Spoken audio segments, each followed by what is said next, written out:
Mm.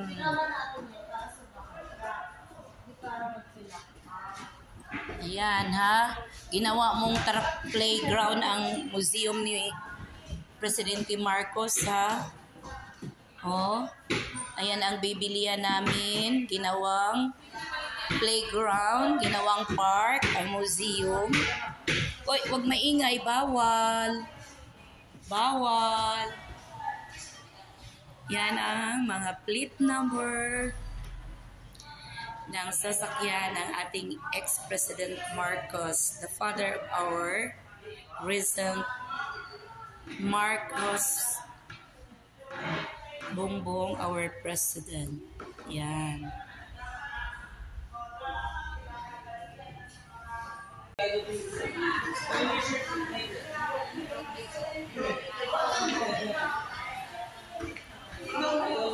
Ayan. Mga lumang gamit. Ito ang gani. Ayan.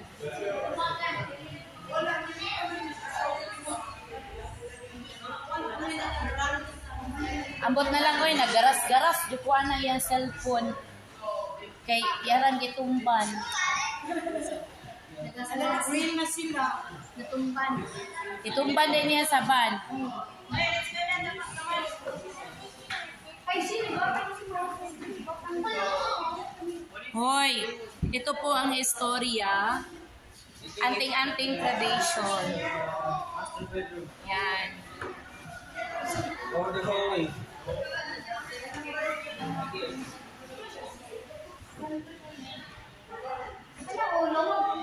Yes! Ano talaga yung paway? Nasa libro na eh. Story talaga yan.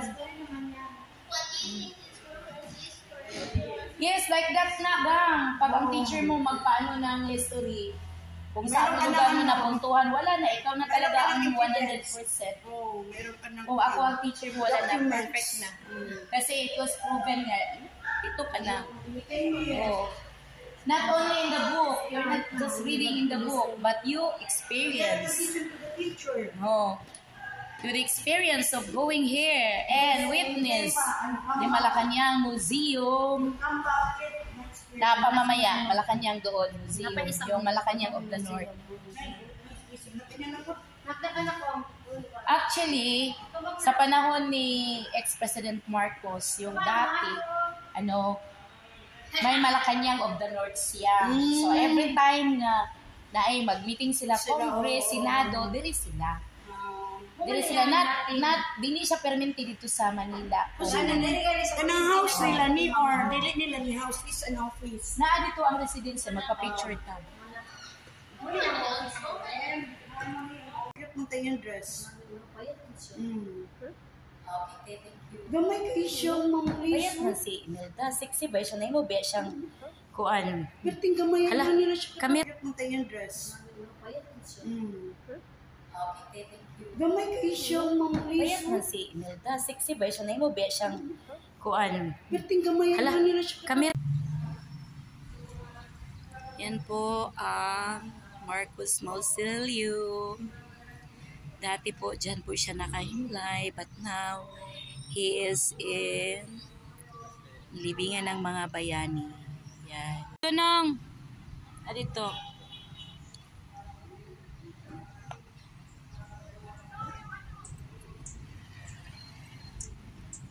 Marcos Mausoleum.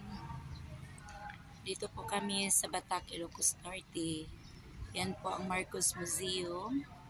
And then, dati po, dito po nakahimlay si ex-president Ferdinand Marcos Sr. Then, he was transferred to libingan ng mga bayani. Then, I'm going to the house of, ancestral house of Marcos.